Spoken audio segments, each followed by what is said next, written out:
네, 샬롬. 이 시간 샬롬 예배 가운데 정말 주님께서 주시는 참된 평화가 우리 가운데 있기를 간절히 소망합니다. 시간이 되었으므로 제가 기도하고 예배 시작하겠습니다. 사랑하는 하나님 아버지, 이 시간 우리의 마음을 열어 온전히 주님 앞에 나아가기에 소망합니다. 이 시간 오직 주님만을 높이기에 소망합니다. 아버지, 주님께서 우리에게 행하신 그 모든 은혜를 우리가 기억하며 또한 그 은혜를 다시 한번 누리며 이 시간 우리의 찬양의 이 고백들을, 정말 진심될 고백들을 주님 앞에 올려드립니다. 하나님, 우리의 찬양 그리고 우리의 삶이 주님께서 보시기에 기뻐하실 합당한 그런 고백들이 되게 하여 주시옵소서. 사랑하는 예수님의 이름으로 기도합니다. 아멘. 함께 마음의 눈을 여소서 같이 찬양하겠습니다. 내 마음의 눈을 여소서.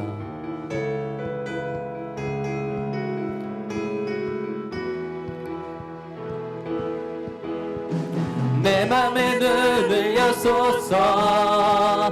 내 맘의 눈을 열어 주 보게 하소서. 주 보게 하소서. 내 맘의 눈을 여소서.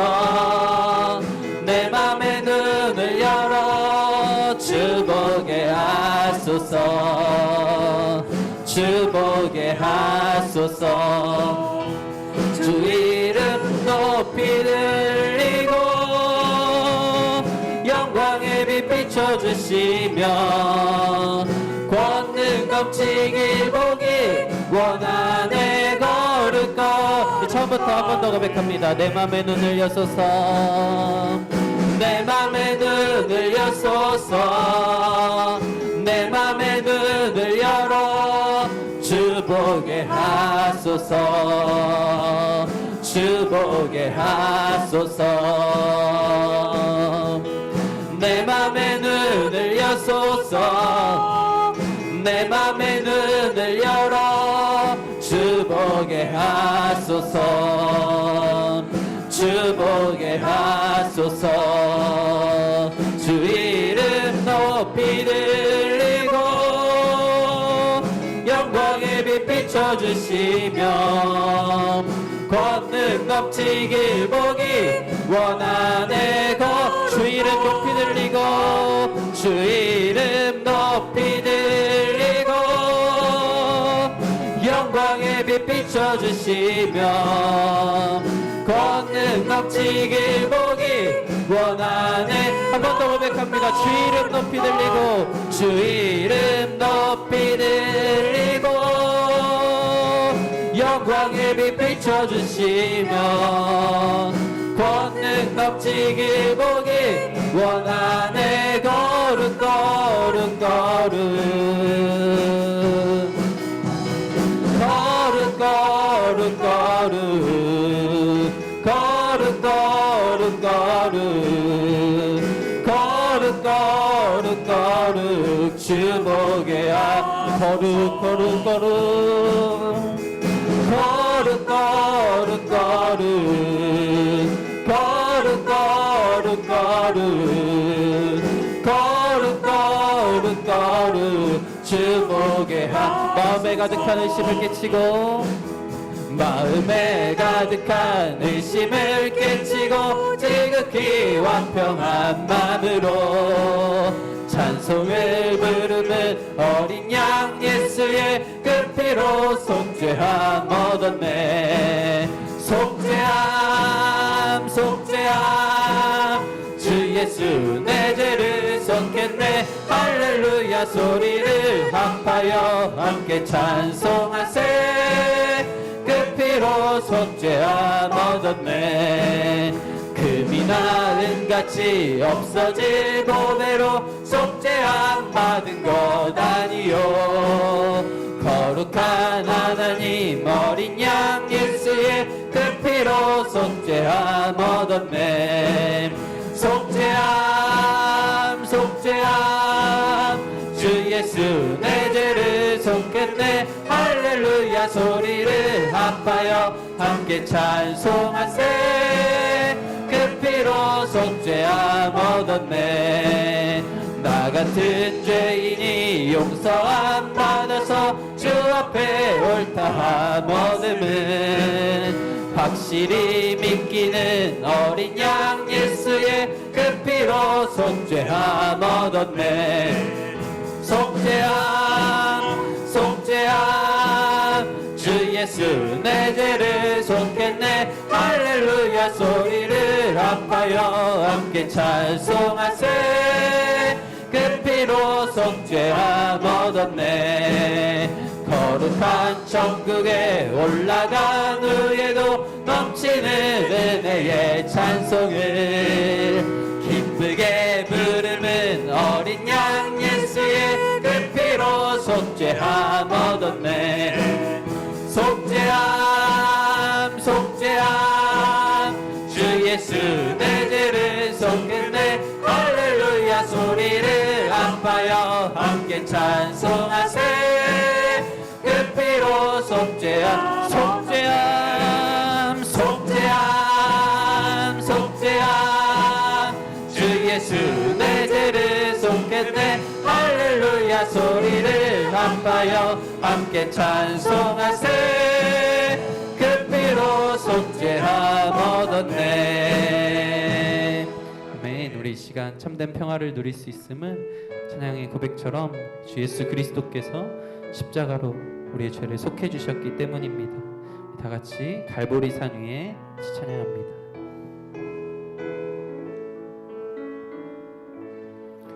갈보리산 위에 십자가 섰으니 주가 고난을 당한 표라. 험한 십자가를 내가 사랑하는 주가 보혈을 흘림이라. 죄의 승리를 얻기까지 주의 십자가 사랑하리. 빛난 멸류관 받기까지 험한 십자가 붙들겠네. 멸시천대 받은 주의 십자가에 나의 마음이 끌리도다.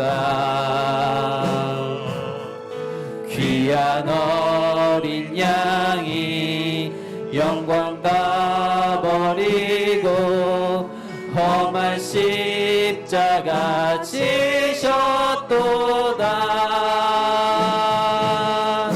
죄의 승리를 얻기까지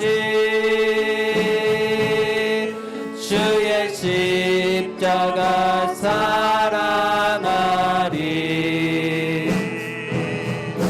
빛난 멸류관 받기까지 험한 십자가 붙들겠네. 험한 십자가에 주가 흘린 피를 믿는 마음으로 바라보니 나를 용서하고 내 죄 사하시려 주가 흘리신 보혈이라. 죄의 승리를 얻기까지 주의 십자가 사랑하리. 빛난 멸류관 받기까지 험한 십자가 붙 죄의 승리를 얻기까지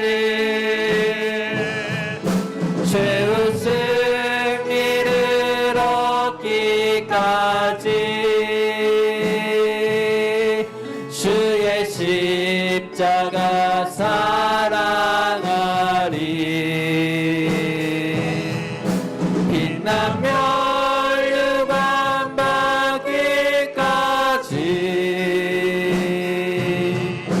험한 십자가 붙들겠네. 이 시간 함께 기도하며 나아갑니다. 찬양의 고백처럼 그 예수 그리스도의 십자가로 말미암아 우리가 이 자리에 있음을 기억하며 고백합니다. 주님, 우리가 그 십자가를 사랑하며 또한 주님 앞에 감사함으로 이 시간 온전한 예배를 드릴 수 있는 저희가 되게 하여 주시옵소서. 이 시간 온전히 이 예배의 주인이 주님이 되시길 간절히 소망합니다 라는 마음으로 예배를 위하여 주실 은혜를 위하여 다 같이 주여 한번 부르짖고 기도하며 나아갑니다. 주여.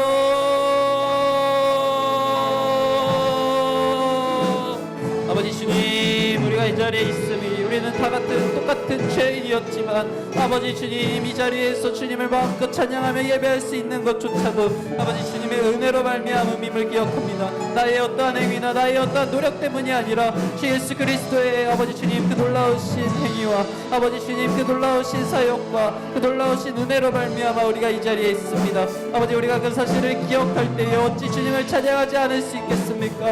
아버지 주님을 예배하며 나아가 나오니 주님 홀로 영광 받아 주시옵소서. 주여.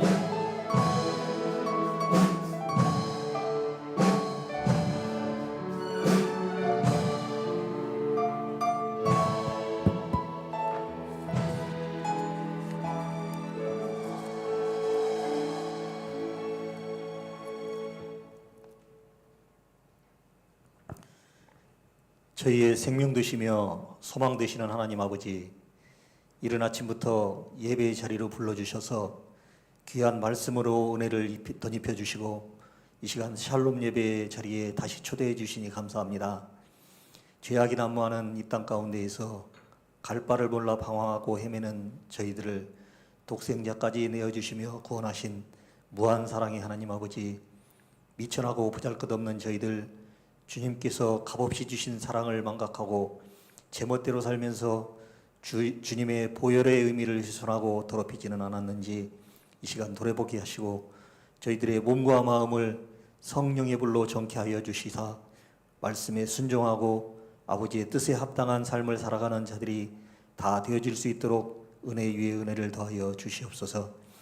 늘 주 안에서 평안을 누리고 서로 사랑하고 섬김으로 형식적인 종교인이 아닌 예수의 피를 공유한 형제 자매로 한 가족을 이루는 성산의 지체들이 되게 하시고 그 안에서 믿음의 질적 양적 성장을 이루며 주님이 허락하신 천국을 이 땅 가운데서 이루어가는 성산인들이 다 되게 하여 주시옵소서. 특별히 한신년을 맞아 휴가 중인 담임 목사님을 기억하여 주셔서 교회와 성도들을 위하여 주님께 매달려 기도하며 애써 달려온 세월의 수고를 위로하여 주시고 참 쉼을 허락하여 주셔서 다시 돌아와 사명을 감당하실 때에 성령 충만함으로 더 의욕적인 목회로 주님께 영광 돌려드릴 수 있도록 함께하여 주시옵소서. 하나님 아버지, 저희 성산교회를 사랑하셔서 62년의 세월 동안 한결같이 지켜주셨음을 믿습니다. 또한 지금까지 맡기신 사명보다 더 크고 놀랍고 아름다운 주님의 뜻을 이루기 위하여 이곳으로 보내주셨음을 믿습니다. 바라옵기는 저희 성산교회가 어두운 세상의 빛이 되게 하시고 불신과 갈등으로 가득한 부패한 이 세상 가운데 소금이 되게 하셔서 주님의 말씀을 담대히 선포하고 따뜻한 사랑의 손길을 펼쳐나갈 수 있도록 보기에 복을 더하여 주시옵소서. 교회가 주님의 이름으로 행하는 일들마다 사랑의 수고가 있게 하시고 소망의 인내가 있게 하시며 믿음의 역사가 나타나는 은혜를 허락하여 주시옵소서. 온 성도가 먼저 준비되게 하시고 한 마음 한 뜻으로 오직 주님만을 바라보며 한 방향으로 나아갈 수 있도록 마음을 주장하여 주시옵소서. 위대한 하나님의 비전을 믿음의 눈으로 바라보고 달려가는 저희 모두가 되도록 도와주시기를 간절히 바라옵고 원하옵나이다. 전재구 목사님 단위에 세우셨습니다. 목사님께 7배의 지혜를 더하여 주셔서 살롬 예배를 인도하실 때에 주님께서 주시는 말씀을 은혜로 전하게 하시고 말씀 맞는 자들이 주님의 뜻을 깨닫고 발견케 하는데 부족함이 없는 능력 있는 목자로 세워 주시옵소서. 이 시간 주님의 크신 은혜와 신령한 말씀으로 충만한 시간이 되기를 소망하오며 우리를 십자가의 보혈로 구원하신 우리 주 예수 그리스도 이름으로 기도드리옵나이다. 아멘.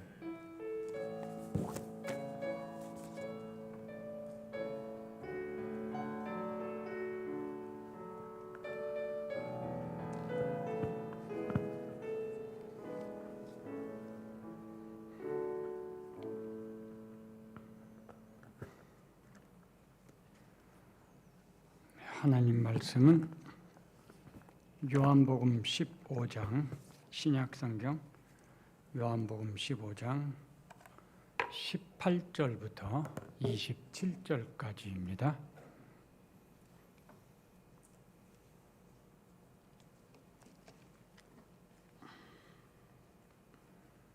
제가 봉독하겠습니다.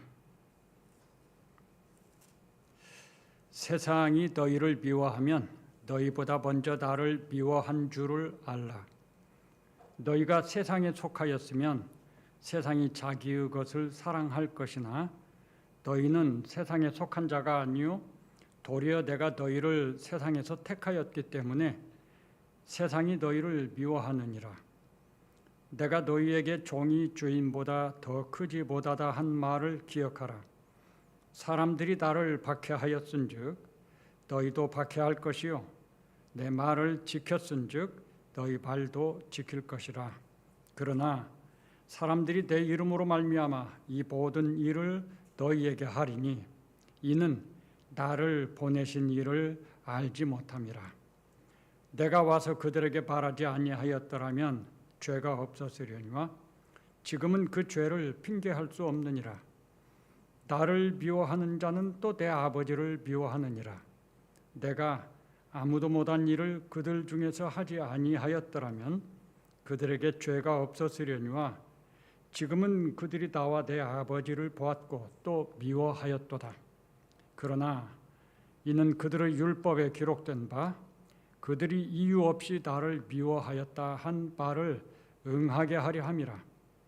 내가 아버지께로부터 너희에게 보낼 보혜사 곧 아버지께로부터 나오시는 진리의 성령이 오실 때에 그가 나를 증언하실 것이요 너희도 처음부터 나와 함께 있었으므로 증언하느니라. 아멘.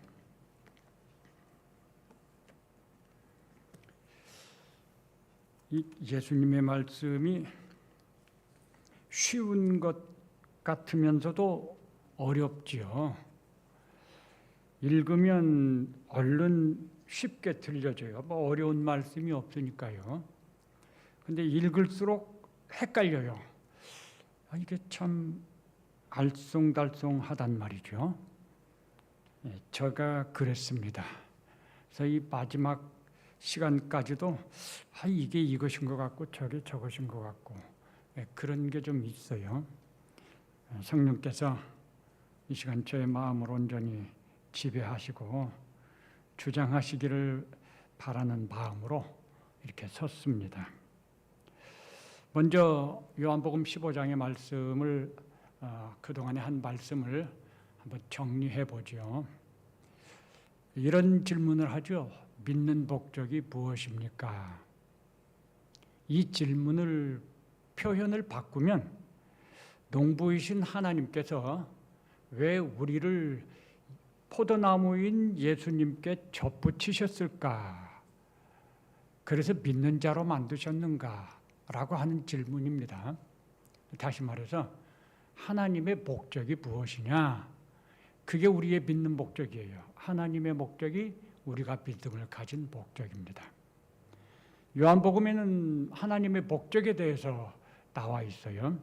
첫 번째 목적은 우리 모든 개개인들이 예수님을 믿어서 예수님을 닮고 예수님을 열매 맺는 그런 하나님의 형상을 이루는 것, 이것이 하나님의 첫 번째 목적입니다. 하나님은 언제나 우리들에게 관심이 있고 우리들에게 목적이 있어요. 뭔가 일이나 활동의 목적이 있지 않습니다. 그래서 성경은 우리가 잘할 때는 잘하는 대로 하나님께서 인도하심이 있고, 또 못하면 못하는 대로, 실수하면 실수하는 대로 그것을 통해서도 하나님께서 인도하셔서, 그래서 합력해서 선을 이루게 하신다. 즉 하나님의 목적을 이루게 하신다. 이렇게 말씀하고 있는 것입니다. 두 번째 하나님의 목적은 그럼 뭐냐? 우리 믿는 개인들이 하나님의 형상을 이루는 것이 전부가 아니라고 말씀드렸죠. 그 개인들이, 그렇게 하나님의 형상을 이룬 개인들이 모여서 공동체를 이루는 것, 그것을 우리가 교회라고 말을 합니다. 그리스도의 몸인 이 교회, 신앙 공동체가 하나가 됨으로써, 그래서 예수 그리스도의 장성하고 건강한 몸을 이루는 것, 이게 하나님의 두 번째 목적입니다. 이 두 번째 목적은 미래에 장차 우리가 들어가게 될 하나님의 나라를 보여주는 모델인 것입니다. 그럼 이게 전부냐? 그게 아니죠, 당연히. 하나님의 세 번째 목적은 이렇게 성숙한 예수님의 형상을 닮은 성도들과 또 예수님의 형상을 닮은 성도들이 모여서 이룬 공동체, 즉 교회가 세상의 소금과 빛으로 사는 것입니다. 이 소금과 빛이라고 하는 이것은 다르게 말하면 어떤 의미냐? 이 세상의 가치관이 있고 세상의 스타일이 있고 세상이 원하는 어떤 모습들, 이런 것들이 있어요. 또 문화가 있고, 그것과 다르게 신앙 공동체 속에 속한 여기에는 새로운 가치관이 있고 새로운 사회가 있고 새로운 문화가 있는 거죠. 성경 말씀에 근거한 하나님을 믿고 따르는 사람들, 예수 그리스도의 형상을 닮은 사람들에 의해서 생겨지는 가치관이 있고 문화가 있다는 거죠. 이 새로운 것을 이 세상에 보여주고 우리가 그 새로운 문화를 가지고 사는, 그게 바로 세상에는 소금이고 빛인 것입니다. 그렇게 사는 거예요. 개인이 그렇게 살고 교회가 그렇게 세상을 향해서 보여주는 것이죠. 쉬운 예로 사도행전의 초대교회나 또 안디옥 교회는 그런 모습이었습니다. 그때 당시에 새롭게 세워진 초대교회 예루살렘 교회는 성도들의 삶의 모습이 세상과 달랐습니다. 가치관이 달랐습니다. 문화가 달랐습니다. 그러니까 또 안디옥 교회도 똑같이 그랬습니다. 그러니까 주변에 있던 사람들이 보고, 아, 저 사람들은 우리하고 다르구나. 저 사람들의 사는 모습은 우리하고 다르구나. 근데 그것이 좋은 거죠. 사람들이 찾는 거였어요. 그래서 사람들이 교회 안으로 들어왔습니다. 부흥이 막 일어나는 거죠. 그리고 안디옥 교회에서는 최초로 그 성도들을 향해서 그리스도인이라고 하는 호칭을 붙여주게 됐습니다. 예수님 닮은 사람들 또는 예수님처럼 사는 사람들, 우리하고는 가치관이 다르고 문화가 다르고 소망이 다르고 그렇게 사는 사람들, 이런 의미를 가진 거죠. 그게 소금이고 빛인 것입니다. 그러면 하나님의 최종 목적은 무엇일까요? 그렇게 해서 하나님이 이 천지 만물을 창조하신 뜻, 곧 하나님의 나라를 건설하는 것입니다. 교회는 하나님의 나라의 지상 교두보라고 할 수 있겠습니다. 성도들은 그 하나님의 나라의 지상 교두보에 속한 예수 그리스도의 군사들인 것이죠. 초대교회 때는 이런 양들이 많았습니다. 그래서 교회가 성도들이 그렇게 예수님을 닮고 교회가 신앙 공동체가 그렇게 소금과 빛이 되고 참 새로운 것을 보여줬을 때 많은 사람들이 교회로 몰려들었습니다. 그리고 시대를 건너서 오랜 세월 동안 이 교회는 영적 부흥의 시기를 달려왔습니다. 그것을 우리들이 다 경험을 한 것이죠. 그래서 교회들이 이 세상에 막 확장됐죠. 그러나 그런 영적 부흥의 시대가 무제한으로 영원히 계속되는 것은 아닙니다. 점점 돌아오는 사람들이 적어지는 것이죠. 그리고 오히려 세상의 대적이 커지게 됩니다. 반대하는 일, 핍박하는 일들이 교회를 향해서 또 성도들을 향해서 주어지는 것이죠. 반대로 이단들은 더 흥합니다. 그리고 이단들에게는 부러울 정도로 막 돈이 몰려듭니다. 성경은 그런 경우에 그런 악한 자들의 형통을, 이단들의 형통을 부러워하지 말라고 말씀하십니다. 이단들은 아무리 돈이 많고 흥해도 그것은 사탄의 앞잡이들이에요.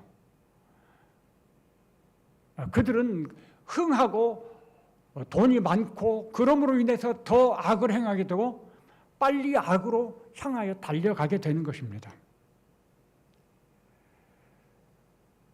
성경이 가르쳐주는 것은 뭐죠? 마지막 때가 되면 그렇게 이 세상은 두 부류로 나뉘어진다고 그랬죠. 요한계시록 11장에. 이단들이 흥왕하는 것은 결국 분류하는 작업입니다.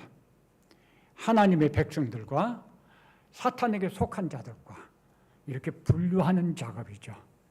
초대교회 때는 많은 성도들이, 이런 양들이 교회로 돌아오고 교회가 흥왕한 것 시대가 있었지만, 그러나 마지막으로 갈수록, 재림의 시간이 가까워질수록 교회는 점점 어려움을 당하고 핍박을 받고 돌아오는 사람들의 수는 적어집니다. 대신해서 이단들은 흥왕합니다. 사탄의 무리들은 힘을 더 가지게 됩니다. 이 세상에서. 이게 계시록이 우리에게 가르쳐주는 현실의 모양이라고 알려주었죠. 그러다 그렇게 되면 이제 주님의 재림의 시간이 가까운 시간이다라고 하는 것을 우리 기억해야 될 것입니다. 예수님이 이 세상에 오심으로 인해서 요한계시록 12장에 보면 예수님이 세상에 오심으로 인해서 영적 전쟁이 본격화됩니다. 물론 그 전에도 영적 전쟁은 있었습니다.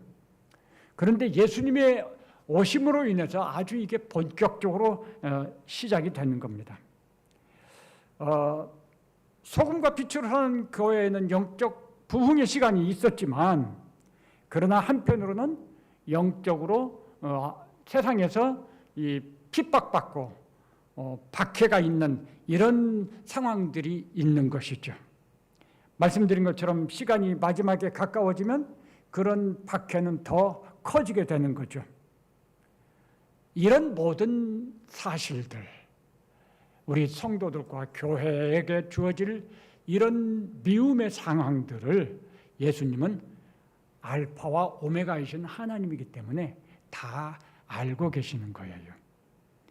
그래서 우리가 잘못해서가 아니라, 오늘 여기 말씀 보면 요한복음의 말씀을 쭉 따라서 우리가 보면은 이 17절까지 우리는 정말 말씀을 따라서 믿음으로 잘 행해오고 있는 것을 보여줍니다. 그런데 18절에서 갑자기 세상이 너희를 미워하면, 밑도 끝도 없이 이렇게 말씀을 하는 거죠. 완전히 이 말씀의 내용이 그 색깔이 바꿔지게 되는 거예요. 왜 이렇게 갑작스럽게 표현이 바뀌느냐? 지금 말씀드린 것처럼 예수님은 앞뒤를 다 보고 알고 계셔요. 시간이 가면 이런 일이 있을 것이라는 것을 다 알고 계시는 거죠. 그래서 말씀하시는 거예요. 그렇게 믿음으로 살고 소금과 빛으로 살지만, 그런데 때가 되면 이런 일들이 있을 거예요. 그게 뭐죠? 세상이 너희를 미워하면 이 말씀입니다. 우리가 경험하는 것은 세상이 너희를 미워하면 이것이에요. 지금까지 혹시 그런 거 없었는지 모르겠어요.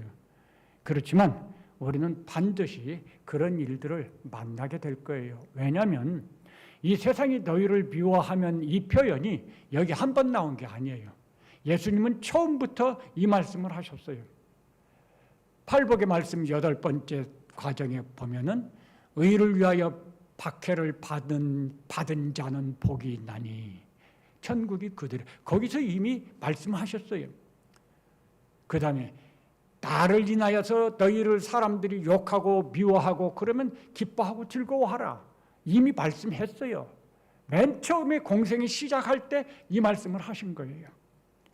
그리고 중간에 제자들을 둘씩 짝지어서 파송하시면서 또 그 말씀을 하세요. 마태복음 10장에 보면은.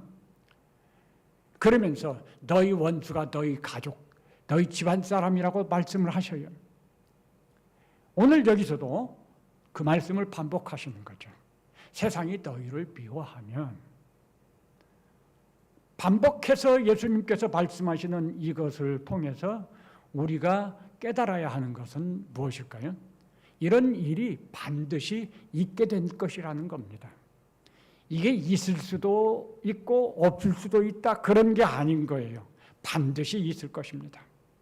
반드시 있다는 거 우리가 인정하고 받아들이고 명심하고 그래야지 준비가 되겠죠.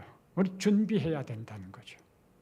믿음을 준비하지 않으면 이런 세상의 미움과 박해와 대적으로 우리는 흔들리고 넘어질 수밖에 없어요.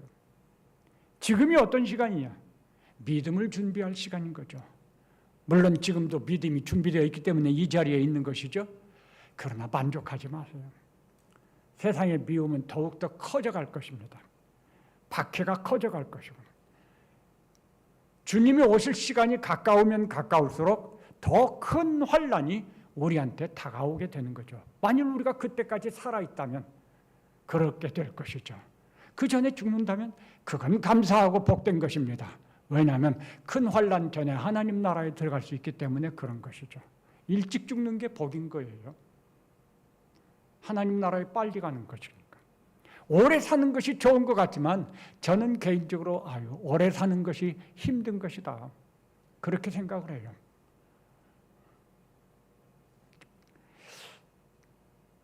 그러면 반드시 이것이 있을 것이에요. 우리에게 경계하신 내용은 세상이 너희를 미워하면 이 말씀이죠. 미움은 마음의 일입니다. 마음에 있는 것이 밖으로 나온다고 그랬죠. 미움이 마음에 있으면요, 그것이 우리의 표정으로 나타나고 우리의 말로 나타나고 우리의 행동으로 나타나고 우리의 생활로 나타나게 됩니다. 여러 가지 모습으로 나타나는 것이죠. 때로는 그런 것이 우리 마음에 상처를 주기도 하고 또 실제적인 생활에 어떤 해가 되기도 하고 손실이 되기도 하고 뭐 수없이 많은 것들을 우리는 생각할 수 있어요. 그리고 죽음도 생각할 수가 있습니다. 그리고 그런 일들이 놀랍게도 우리 가정 안에서 있을 수도 있어요. 우리의 직장에서 있을 수도 있고 친구들의 모임 속에서도 있을 수 있어요. 자, 상황이 이런 상황이라는 것이 우리한테 무엇을 가르쳐 주죠? 이런 미움의 일은 언제 어디서든 있을 수 있다는 거죠. 여기는 없을 거야, 그런 기대를 가지면 안 돼요. 언제 어디서든 우린 준비하고 깨어 있어야 돼요.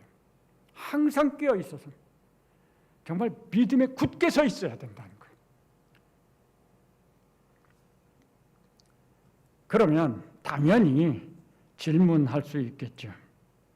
우리가 소금과 빛으로 사는데, 우리가 세상을 향해서 악을 행하지 않는데 왜 세상이 우리 성도와 교회를 이렇게 미워하는가? 이제 이 다음에 이유를 말씀하고 있습니다. 첫째 이유는요, 우리가 예수님께 속했기 때문에 그렇습니다.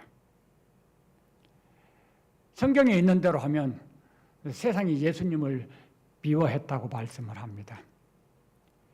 우리는 본래 세상에 속한 자들이었습니다. 그런데 어느 날 예수님께서 우리를 택하시고 그 세상에서 불러내셨어요. 예수님을 믿는 자가 되게 하셨어요. 농부이신 하나님이 우리 그렇게 만들어 주신 것이죠. 그래서 이제 지금 우리는 예수님께 속한 자가 된 거죠. 세상이 예수님을 미워하고 대적했는데 본래 자기네들 것이었는데 세상의 입장에서는 뺏긴 셈이죠. 빼앗겨서 예수님의 것이 된 우리를 좋은 눈으로 보지 않는다는 거죠. 좋은 마음으로 대하지 않는다는 거죠. 그것을 여기 성경은 말하기를 종이 주인보다 제자가 스승보다 나을 수 없다 이런 말씀을 하셨어요. 스승이 미움을 받았으면 당연히 그 스승의 제자도 미움을 받는 거죠. 주인이 미움을 받으면 당연히 그 종도 미움을 받는 거죠. 세상이 예수님을 미워했으니 당연히 예수님을 따르고 예수님께 속한 너희도 미워한다. 자, 이 말씀은 우리에게 뭘 가르쳐 주는 거죠? 우리가 이 세상에서 믿음으로 사는 거죠. 소금과 빛으로 사는 거죠. 그런데 그것 때문에 미움을 받는 거예요. 그러면 아니 내가 뭘 잘못해서 이런 미움을 받습니까? 어려운 일을 당합니까?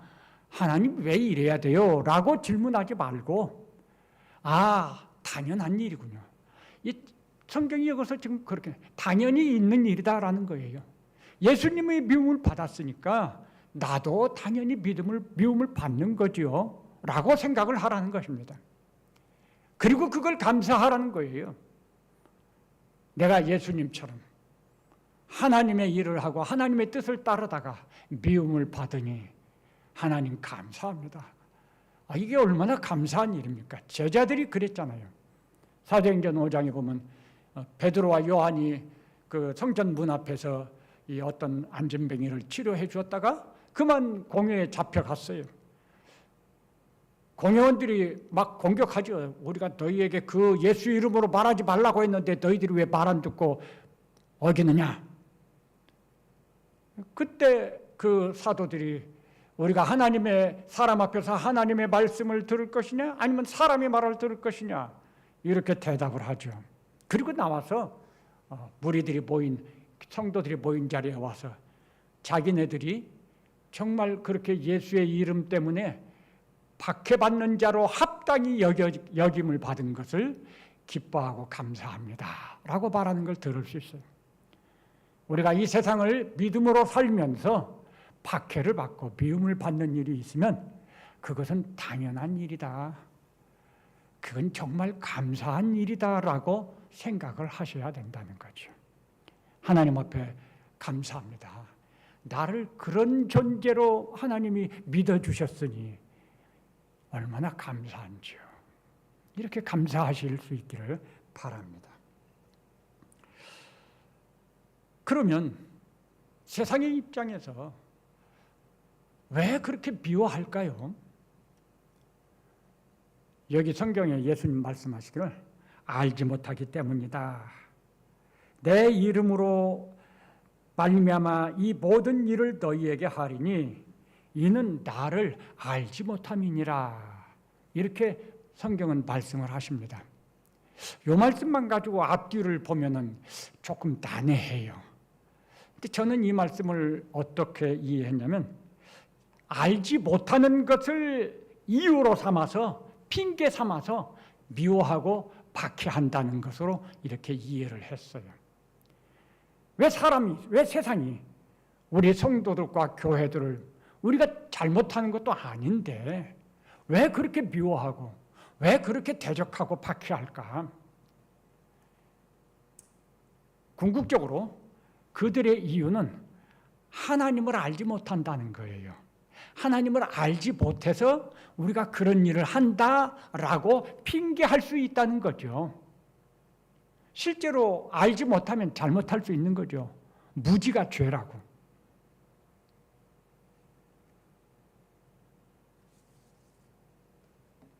예수님께서 왜 오셨느냐? 참 이 예수님의 말씀이 참 오묘합니다. 22절에 보면요, 이렇게 말씀하셨죠.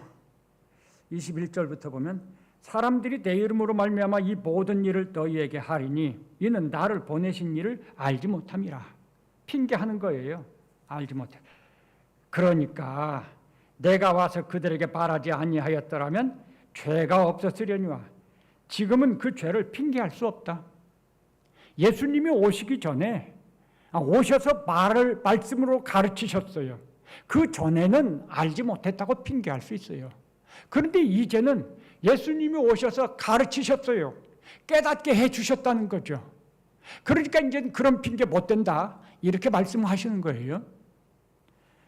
또 23절에 보면요, 나를 미워하는 자는 또 내 아버지를 미워하느니라. 내가 아무도 못한 일을 그들 중에서 하지 아니하였더라면 그들에게 죄가 없었으려니와 지금은 그들이 나와 내 아버지를 보았고 또 미워하였도다. 이젠 핑계할 수가 없어요. 예수님이 오셔서 권능으로 기적을 행하시고 이 모든 것들을 하셨거든요. 그런 일들을 통해서 하나님을 보여주셨어요. 예수님이 누구인가를 하나님이 보내신 분이라고 하는 것을 알려주시고 나타내 보여주셨다는 거죠. 그러니까 몰라서라는 말 이제는 핑계할 수 없어요. 못 봐서 이런 말 핑계할 수 없다, 그 말이죠. 이제는 변명할 수 없다. 사람들이 미워하고 박해하는 이유는 몰라서 이렇게 말하면서 에이 몰라서 그랬어, 핑계대는데 예수님이 오셔서 이제는 다 알게 하신 거예요. 그러니까 더 이상 박해할 수 없다, 미워할 수 없다, 그 말이죠. 법이 없을 때는 죄를 죄로 인정하지 못하죠. 법이 만들어지면 그때부터는 죄가 죄가 되는 것입니다. 예수님이 오셔서 가르치시고 또 행하시기 전에는 이 사람들이 하나님을 대적하면서도 그것을 죄로 생각하지 못했어요. 무죄했기 때문에. 그런데 이제 예수님이 오셔서 말씀으로 가르치시고 보여주셨으니까 더 이상 우리가 몰라서 그런 말 할 수 없게 된 것이죠.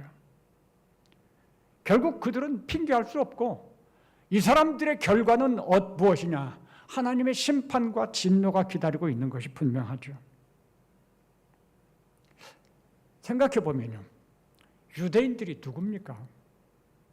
아브라함의 자손이잖아요. 선민이라고 하고 율법을 주셨어요. 그들은 대대로 어릴 적부터 율법을 배우고 가르치고 그러잖아요. 누구보다도 열심으로 율법을 지키려고 했잖아요. 그런데 그들이 어떻게 해서 하나님을 모를 수 있느냐? 어떻게 그런 일이 있을 수 있을까요? 이게 정말 충격적인 거예요.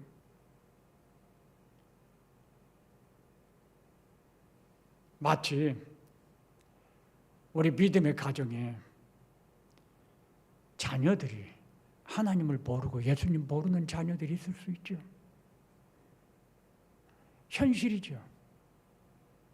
어떻게 그럴 수 있죠? 이게 우리들이 깊이 생각해야 될 문제인 거예요.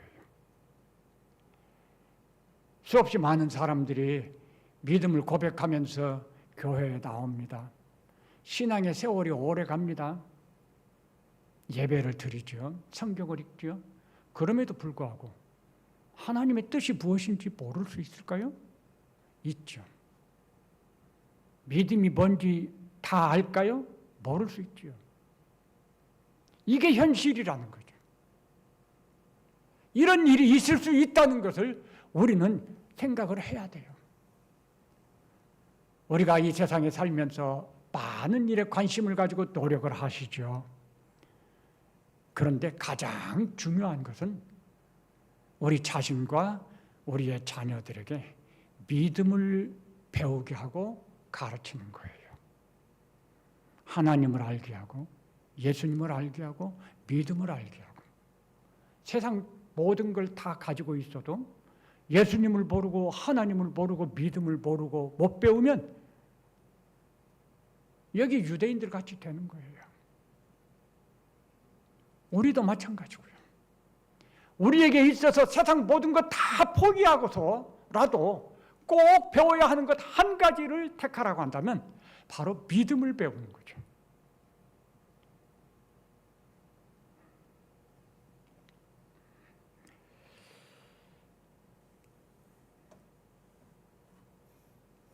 그런데 여기 또 예수님 말씀이 이렇게 또 한번 또 꺾여요.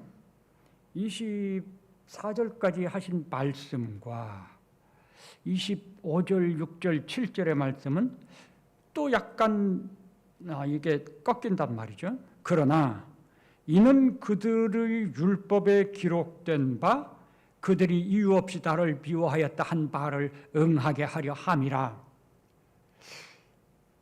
예수님 이 말씀의 앞뒤를 연결하는 건 저는 이렇게 이해를 했어요. 예수님이 오셔서 깨닫게 하시고 가르치시고 교훈하시고 또 몸소 실천하시고 보여주셨습니다. 당연히 알아야 되는 거고 당연히 미움을 그쳐야 되는 것이죠. 그런데 이상하게 여전히 예수님에 대해서 인정하지 않고 미워하고 대적한다는 거예요. 도대체 이게 어떻게 된 일이냐? 그 이유를 지금 말씀하신 거예요. 25절은. 그러나 이는 그들의 율법에 기록된 바 그들이 이유 없이 나를 미워하였다 한 말씀을 응하게 하려 함이라. 왜 그들이 그렇게 행동을 해야 되나? 율법도 하나님 말씀입니다. 율법이 하나님 말씀이라고 하는 것은 율법도 그대로 응답이 돼야 한다는 것, 성취돼야 하는 거예요.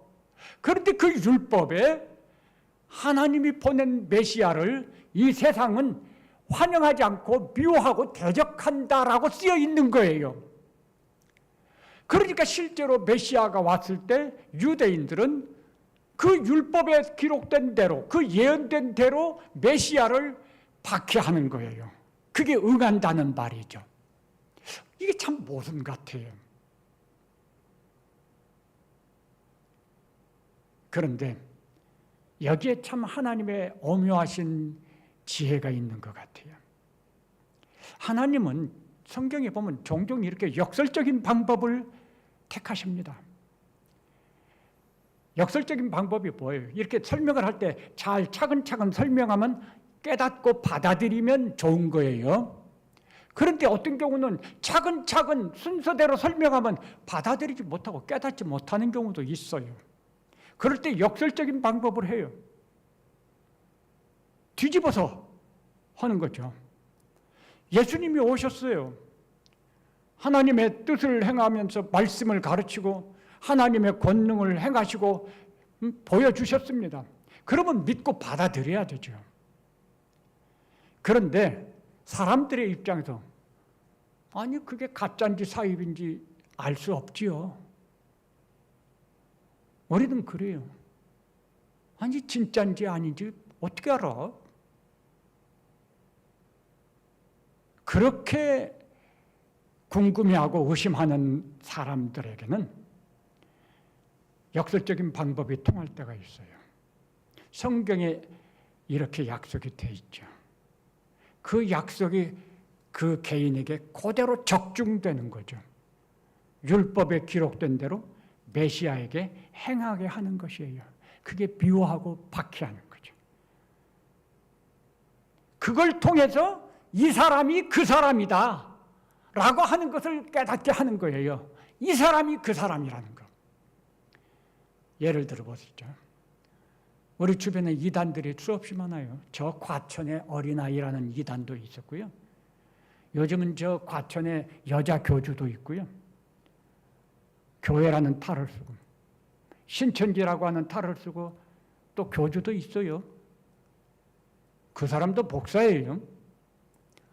그러면서 자기네들이 메시아라는 거예요. 그게 진짜인지 가짜인지 어떻게 구분합니까? 사람들은 그걸 구분할 수가 없어요. 그러니까 세상의 학박사들도 그 사람 밑에 가서 아이 하고 머리를 조아리고 하는 거예요. 그러면 어떻게 그들이 진짜인지 가짜인지 구분합니까? 성경이 있어요. 성경에 메시아는 이렇게 어디서 어떻게 나오고 메시아에게 또 이런 일들이 주어진다라고 예언되어 있잖아요. 사도행전에도 있어요.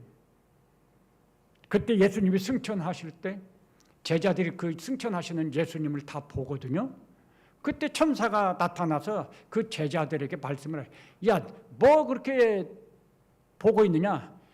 가신 너희가 본 그대로 예수님은 다시 오신다라는 말씀이 있어요.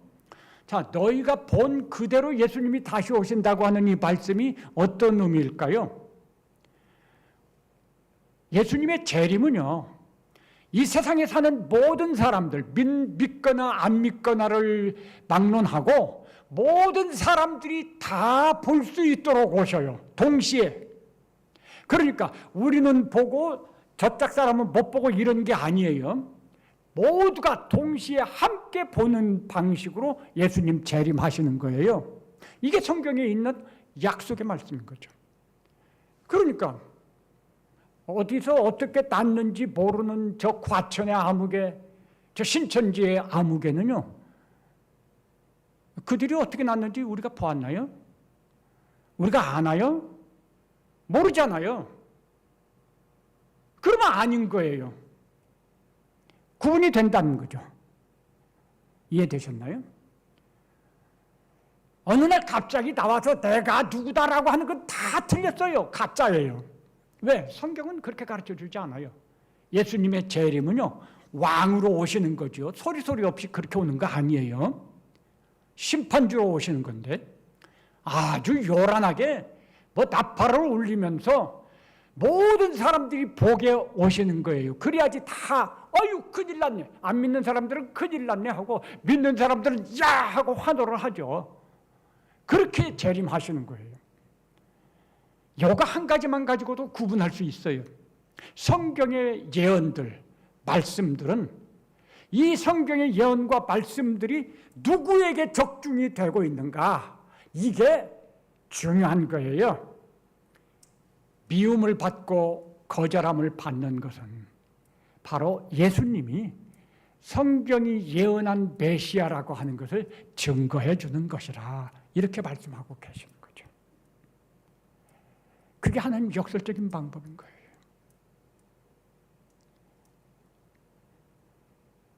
잘 설명해서 받아들이면 좋은데 그게 좀 시원치 않으면 이런 방식을 통해서라도 우리를 깨닫게 하시려고 하는 하나님의 그 놀라운 열심이 참 특별한 것 같이 느껴져요.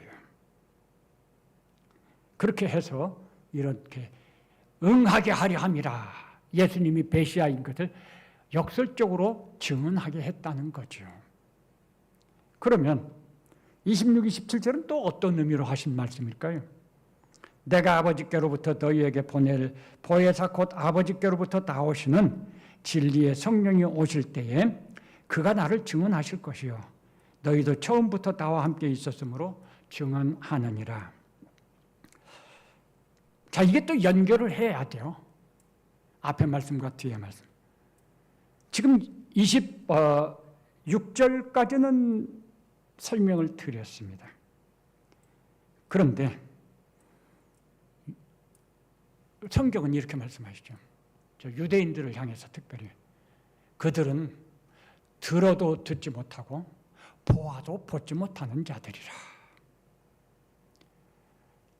죄에 빠진 마음이 어두워진 사람들은요, 보지 못해요. 들을 수가 없어요. 눈앞에 갖다 놔도 깨닫지를 못해요. 우린 잘 이해가 안 될 거예요. 왜냐면 우리는 깨닫고 이렇게 믿음을 가지고 살잖아요. 그게 이해가 안 될 수 있어요. 아니, 어떻게 눈앞에 갖다 놔도 그걸 못 봐? 그걸 왜 이해를 못해? 그러죠. 근데 성경은 눈은 있어도 보지 못하고 귀는 있어도 듣지 못한다는 거죠. 그 유대인들이 그랬어요. 그러니까 그들은 예수님을 십자가에 못 박아 죽이는 일을 하는 거죠. 이런 일들이 일어나는 거예요, 현실에서. 그러면 그렇게 깨닫지 못하는 이 마음이 죄로 어두워져서 죄의 지배를 받고 사는 그런 사람들을 어떻게 깨닫게 하고 어떻게 돌아오게 할 수 있는가? 그들에게 어떻게 예수님을 증언할 수 있는가? 이제 그걸 말씀하시는 거라고 봐요. 그건 우리 힘으로 하는 게 아니에요. 사도 바울은 그래서 말하죠. 내가 복음을, 예수님을 전할 때에 내 지식과 내 경험과 내 능력으로 하지 않는다. 오직 성령의 능력으로 한다라고 말씀을 했거든요. 바로 그거예요. 우리의 지식과 지혜와 경험, 우리의 방법, 전도 집회 같은 데 가보면은 무슨 고구마 전도법, 최근에 나오는 전도법이 감자 전도법인가요? 그런 것, 이렇게 전도했다고, 참, 그래서 많이 전도했다고, 나쁜 이야기는 아니겠지만, 근데 그게 정말, 과연 그게 진짜 유효한 것인가? 그거 자랑할 거 아니죠. 하나님께서 긍휼히 여겨서 그 방법도 받아주셨는지 모르지만, 진짜 전도는요, 진짜 예수님을 증언하는 것은 우리가 할 수 없어요. 그러면 어떻게 하느냐? 여기 그것이 나오죠. 하나님께서 예수님이 승천하시면 성령을 보내신다, 보혜사를 보내신다 그랬어요. 성령을 통해서 증언하신다는 거예요. 그런데 성령께서 어떻게 증언하시죠? 세상 사람을 향해서 성령께서 막 증언하시는 거 아니에요. 성령께서는 믿는 자 안에 임하셔서 먼저 믿는 자들에게 깨달음을 주십니다. 우리에게 확신을 갖게 하십니다. 그게 요한복음 16장의 말씀이에요. 성령의 역사. 그래서 우리에게 먼저 깨달음을 주셔서 믿게 하시고 확신하게 하시고, 그리고 우리 믿는 자들을 통해서 예수님을 증언하게 하시죠. 너희도 나와 함께 처음부터 있었으므로 너희들도 증언한다. 우리가 우리의 능력과 지혜로 증언하는 게 아니라 성령께서 깨닫게 해주시는 것으로, 성령의 능력으로 증언을 하는 거죠. 그래서 이런 말씀이 있어요.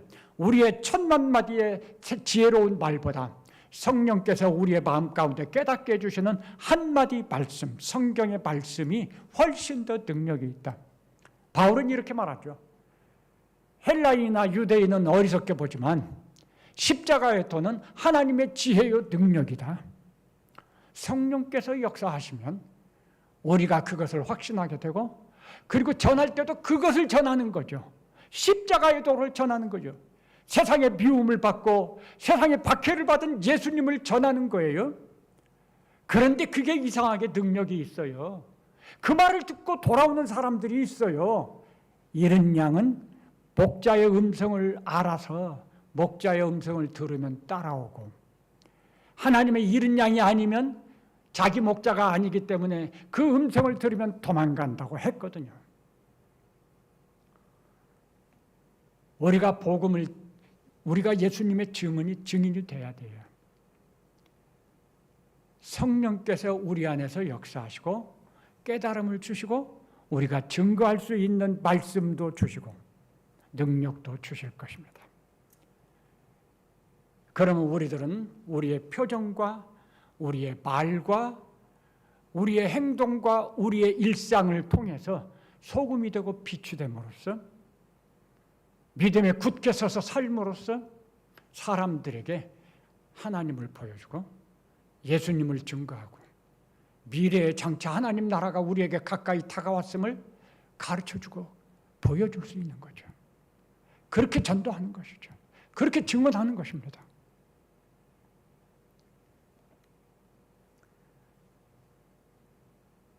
우리가 이 세상에서 예수님에게 미움이 있고 고난이 주어지는 것이 예수님을 증언하는 기회고 시간이었다는 것 마찬가지입니다.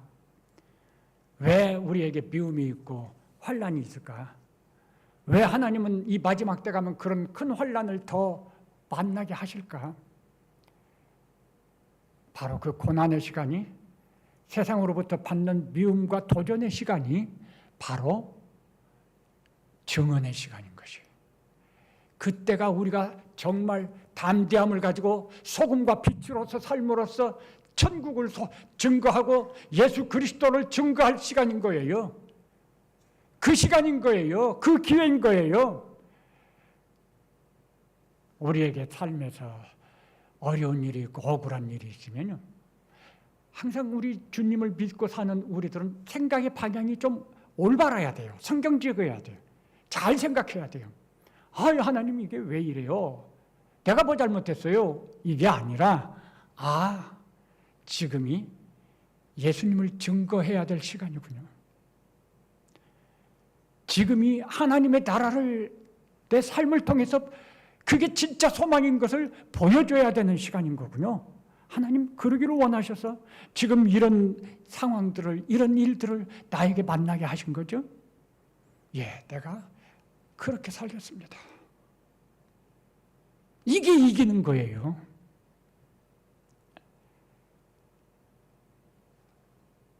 우리의 삶에서 억울함이 있으면, 고난이 있고 애매한 미움이 있고 속상한 일들이 생길 때 우리 생각을 잘 하십시오. 하나님이 왜 이 시간을 나에게 허락하셨을까? 내가 미워서요? 내가 잘못해서요? 아니죠. 그래. 하나님 이 시간 나를 통해서 역사하시고 싶어 하시는구나. 나를 통해서 예수님을 증언하고 싶어 하시는구나. 하나님이 살아계시는 것을 보여주고 싶어 하시는구나. 예, 내가 그렇게 하겠습니다. 그게 순종이고 그게 헌신인 거죠. 우리 그렇게 하심으로 정말 우리 하나님을 대단히 기쁘시게 해드리는 그런 우리 성도들이 되기를 바랍니다. 기도하시겠습니다.